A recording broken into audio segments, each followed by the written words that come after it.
Chapter 5. The People of the Drama. "Have you seen all you want of the study?" asked White Mason as we re-entered the house. "For the time," said the inspector, and Holmes nodded. "Then perhaps you would now like to hear the evidence of some of the people in the house. We could use the dining room. Ames, please come yourself first and tell us what you know." The butler's account was a simple and a clear one, and he gave a convincing impression of sincerity. He had been engaged 5 years before, when Douglas first came to Birlstone. He understood that Mr. Douglas was a rich gentleman who had made his money in America. He had been a kind and considerate employer, not quite what Ames was used to, perhaps, but one can't have everything. He never saw any signs of apprehension in Mr. Douglas. On the contrary, he was the most fearless man he had ever known. He ordered the drawbridge to be pulled up every night, because it was the ancient custom of the old house, and he liked to keep the old ways up. Mr. Douglas seldom went to London or left the village, but on the day before the crime he had been shopping at Tunbridge Wells. He, Ames, had observed some restlessness and excitement on the part of Mr. Douglas that day, for he had seemed impatient and irritable, which was unusual with him. He had not gone to bed that night, but was in the pantry at the back of the house, putting away the silver, when he heard the bell ring violently. He heard no shot, but it was hardly possible he would, as the pantry and kitchens were at the very back of the house, and there were several closed doors and a long passage between. The housekeeper had come out of her room, attracted by the violent ringing of the bell. They had gone to the front of the house together. As they reached the bottom of the stairs, he had seen Mrs. Douglas coming down it. No, she was not hurrying it. It did not seem to him that she was particularly agitated. Just as she reached the bottom of the stair, Mr. Barker had rushed out of the study. He had stopped Mrs. Douglas and begged her to go back. "For God's sake, go back to your room," he cried. "Poor Jack is dead. You can do nothing. For God's sake, go back." After some persuasion upon the stairs, Mrs. Douglas had gone back. She did not scream. She made no outcry whatever.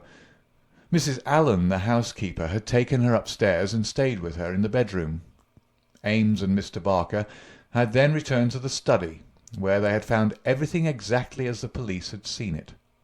The candle was not lit at that time, but the lamp was burning. They had looked out of the window, but the night was very dark, and nothing could be seen or heard. They had then rushed out into the hall, where Ames had turned the windlass which lowered the drawbridge. Mr. Barker had then hurried off to get the police. Such, in its essentials, was the evidence of the butler. The account of Mrs. Allen, the housekeeper, was, so far as it went, a corroboration of that of her fellow-servant. The housekeeper's room was rather nearer to the front of the house than the pantry in which Ames had been working. She was preparing to go to bed when the loud ringing of the bell had attracted her attention. She was a little hard of hearing. Perhaps that was why she had not heard the shot. But in any case the study was a long way off. She remembered hearing some sound which she imagined to be the slamming of a door. That was a good deal earlier, half an hour at least before the ringing of the bell. When Mr. Ames ran to the front, she went with him. She saw Mr. Barker, very pale and excited, come out of the study. He intercepted Mrs. Douglas, who was coming down the stairs.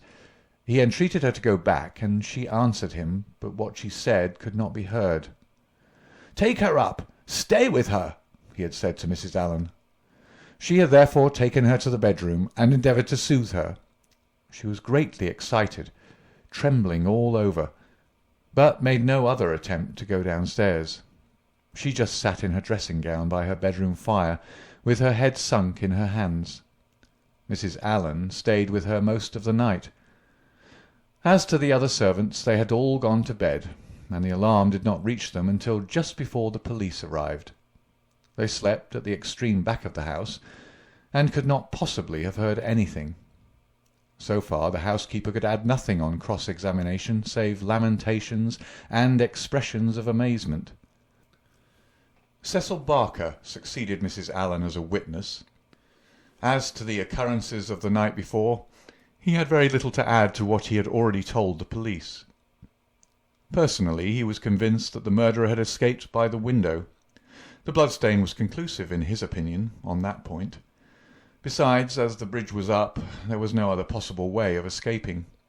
He could not explain what had become of the assassin, or why he had not taken his bicycle, if it were indeed his.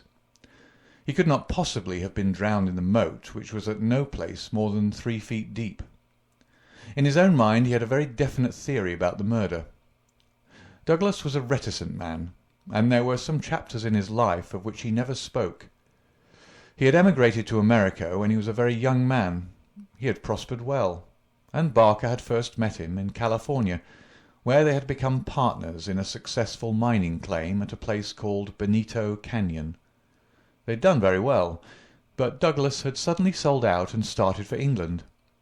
He was a widower at that time. Barker had afterwards realized his money and come to live in London. Thus they had renewed their friendship. Douglas had given him the impression that some danger was hanging over his head, and he had always looked upon his sudden departure from California, and also his renting a house in so quiet a place in England, as being connected with this peril. He imagined that some secret society, some implacable organisation, was on Douglas's track, which would never rest until it killed him. Some remarks of his had given him this idea, though he had never told him what the society was, nor how he had come to offend it. He could only suppose that the legend upon the placard had some reference to this secret society. "How long were you with Douglas in California?" asked Inspector MacDonald. 5 years altogether. You was a bachelor, you say?" "A widower." "Have you ever heard where his first wife came from?" "No. I remember his saying that she was of German extraction, and I have seen her portrait. She was a very beautiful woman. She died of typhoid the year before I met him." "You don't associate his past with any particular part of America?" "I have heard him talk of Chicago. He knew that city well and had worked there. I have heard him talk of the coal and iron districts. He had travelled a good deal in his time." "Was he a politician? Had this secret society to do with politics?" "No, he cared nothing about politics." "You have no reason to think it was criminal?" "On the contrary, I never met a straighter man in my life." "Was there anything curious about his life in California?" "He liked best to stay and to work at our claim in the mountains. He would never go where other men were if he could help it. That's why I first thought that someone was after him. Then when he left so suddenly for Europe, I made sure that it was so. I believe that he had a warning of some sort. Within a week of his leaving, 6 men were inquiring for him." "What sort of men?" "Well, they were a mighty hard-looking crowd. They came up to the claim and wanted to know where he was. I told them that he's gone to Europe, and that I did not know where to find him. They meant him no good. It was easy to see that." "Were these men Americans? Californians?" "Well, I don't know about Californians. They were Americans all right, but they were not miners. I don't know what they were, and was very glad to see their backs." "That was 6 years ago?" "Nearer 7. "And then you were together 5 years in California, so that this business dates back a not less than 11 years at the least?" "That is so." "It must be a very serious feud that would be kept up with such earnestness for as long as that. It'd be no light thing that would give rise to it." "I think it shadowed his whole life. It was never quite out of his mind." "But if a man had a dagger hanging over him and knew what it was, don't you think he would turn to the police for protection?" "Maybe it was some danger that he could not be protected against. There's one thing you should know. He always went about armed. His revolver was never out of his pocket. But by bad luck he was in his dressing gown and had left it in the bedroom last night. Once the bridge was up, I guess he thought he was safe." "I should like these dates a little clearer," said MacDonald. "It is quite 6 years since Douglas left California. You followed him next year, did you not?" "That is so." "And he'd been married 5 years. He must have returned from the time of his marriage. About a month before. I was his best man." "Did you know Mrs. Douglas before her marriage?" "No, I did not. I had been away from England for 10 years." "But you have seen a good deal of her since?" Barker looked sternly at the detective. "I have seen a good deal of him since," he answered. "If I have seen her, it is because you cannot visit a man without knowing his wife. If you imagine there's any connection—" "I imagine nothing, Mr. Barker. I am bound to make every inquiry which can bear upon the case, but I mean no offence." "Some inquiries are offensive," Barker answered angrily. "It's only the facts that we want. 'Tis in your interest and everyone's interest that they should be cleared up. Did Mr. Douglas entirely approve your friendship with his wife?" Barker grew paler, and his great strong hands were clasped convulsively together. "You have no right to ask such questions," he cried. "What has this to do with the matter you're investigating?" "I must repeat the question." "Well, I refuse to answer."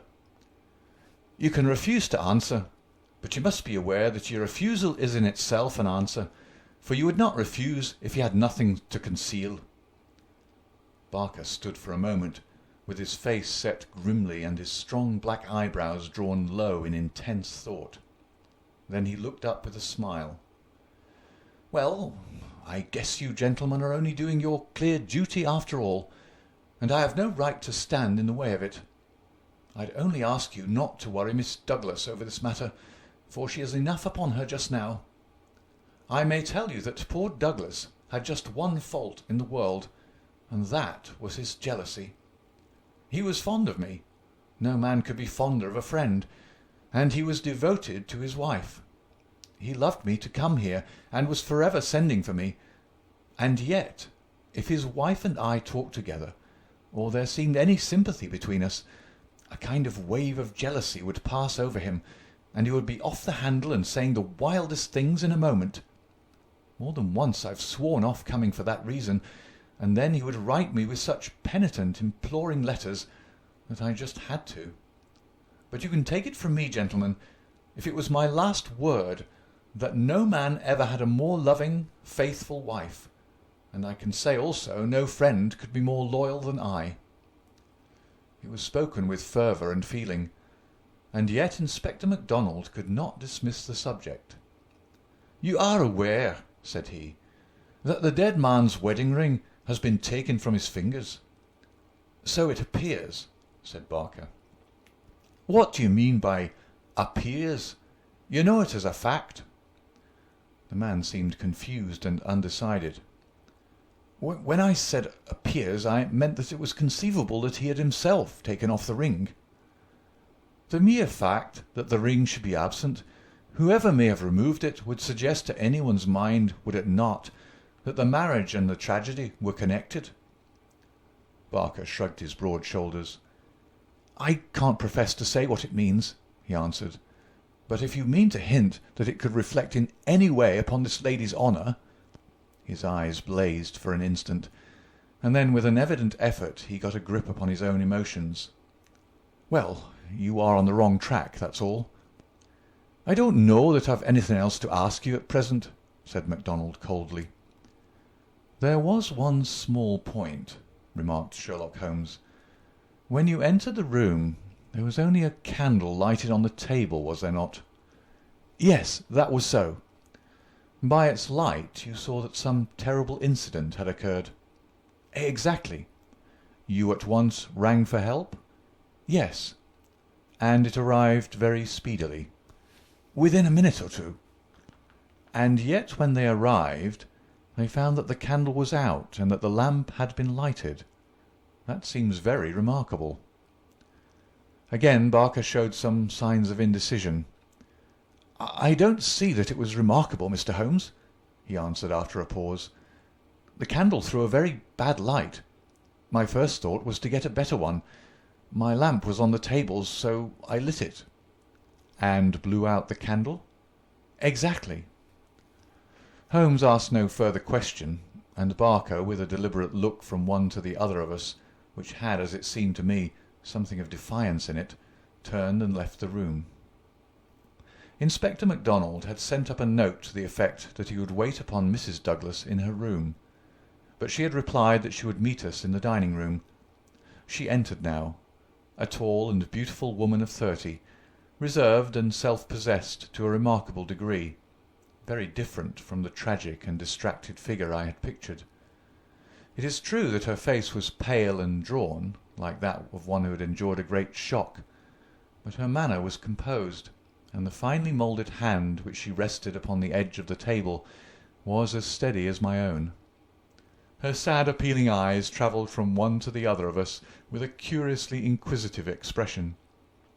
That questioning gaze transformed itself suddenly into abrupt speech.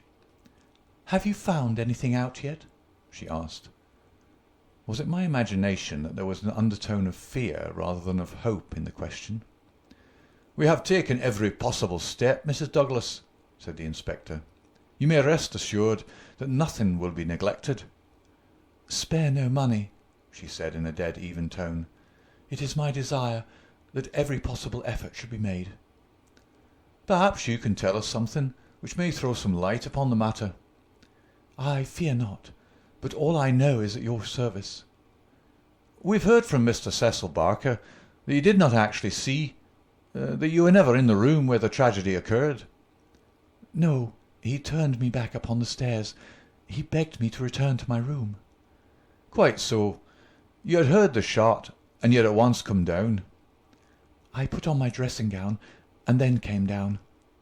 "How long was it after hearing the shot that you were stopped on the stair by Mr. Barker?" "It may have been a couple of minutes. It is so hard to reckon time at such a moment. He implored me not to go on. He assured me that I could do nothing. Then Mrs. Allen, the housekeeper, led me upstairs again. It was all like some dreadful dream." "Can you give us any idea how long your husband had been downstairs before you heard the shot?" "No, I cannot say. He went from his dressing-room, and I did not hear him go. He did the round of the house every night, for he was nervous of fire. It is the only thing that I have ever known him nervous of." "That is just the point which I want to come to, Mrs. Douglas. You have known your husband only in England, have you not?" "Yes, we have been married 5 years." "Have you heard him speak of anything which occurred in America, and might bring some danger upon him?" Mrs. Douglas thought earnestly before she answered. "Yes," she said at last. "I have always felt that there was a danger hanging over him. He refused to discuss it with me. It was not from want of confidence in me. There was the most complete love and confidence between us. But it was out of his desire to keep all alarm away from me. He thought I should brood over it if I knew all, and so he was silent." "How did you know it, then?" Mrs. Douglas' face lit with a quick smile. "Can a husband ever carry about a secret all his life, and a woman who loves him have no suspicion of it? I knew it by his refusal to talk about some episodes in his American life. I knew it by certain precautions he took. I knew it by certain words he let fall. I knew it by the way he looked at unexpected strangers. I was perfectly certain that he had some powerful enemies, that he believed they were on his track, and that he was always on his guard against them. I was so sure of it that for years I have been terrified if ever he came home later than was expected." "Might I asked Holmes, what the words were which attracted your attention?" "The Valley of Fear," the lady answered. "That was an expression he had used when I questioned him. I have been in the Valley of Fear. I am not out of it yet." "Are we never to get out of the Valley of Fear?" I have asked him, when I have seen him more serious than usual. "Sometimes I think that we never shall," he has answered. "Surely you asked him what he meant by the Valley of Fear?" "I did, but his face would become very grave, and he would shake his head. 'It is bad enough that one of us should have been in its shadow,' he said. 'Please God it shall never fall upon you.' It was some real valley in which he had lived, and in which something terrible had occurred to him, of that I am certain. but I can tell you no more." "And he never mentioned any names?" "Yes. He was delirious with fever once when he had his hunting accident 3 years ago. Then I remember that there was a name that came continually to his lips. He spoke it with anger and a sort of horror. McGinty was the name, Bodymaster McGinty. I asked him when he recovered who Bodymaster McGinty was, and whose body he was master of. 'Never of mine, thank God,' he answered with a laugh, and that was all I could get from him. But there is a connection between Bodymaster McGinty and the Valley of Fear." "There is one other point," said Inspector MacDonald. "You met Mr. Douglas in a boarding-house in London, did you not, and became engaged to him there? Was there any romance, anything secret or mysterious about the wedding?" "There was romance. There is always romance. There was nothing mysterious." "He had no rival?" "No, I was quite free." "You have heard, no doubt, that his wedding ring has been taken. Does that suggest anything to you? Suppose that some enemy of his old life had tracked him down and committed his crime. What possible reason could he have for taking his wedding ring?" For an instant I could have sworn that the faintest shadow of a smile flickered over the woman's lips. "I really can't tell," she answered. "It is certainly a most extraordinary thing." "Well, we'll not detain you any longer, and we're sorry to have put you to this trouble at such a time," said the inspector. "There are some other points, no doubt, but we can refer to you as they arise." She arose, and I was again conscious of that quick, questioning glance with which she had just surveyed us. "What impression has my evidence made upon you?" The question might as well have been spoken. Then with a bow she swept from the room. "She's a beautiful woman, a very beautiful woman," said MacDonald thoughtfully, after the door had closed behind her. "This man Barker has certainly been down here a good deal. He's a man who might be attractive to a woman. He admits that the dead man was jealous, and maybe he knew best himself what cause he had for jealousy. Then there's that wedding ring. You can't get past that. The man who tears a wedding ring off a dead man's... What do you say to that, Mr. Holmes?"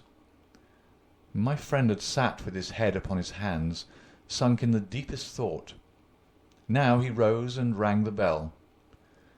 "Ames," he said, when the butler entered, "where is Mr. Cecil Barker now?" "I'll see, sir." He came back in a moment to say that Barker was in the garden. "Can you remember, Ames, what Mr. Barker had on his feet last night when you joined him in the study?" "Yes, Mr. Holmes. He had a pair of bedroom slippers. I brought him his boots when he went for the police." "Where are the slippers now?" "They're still under the chair in the hall." "Very good, Ames.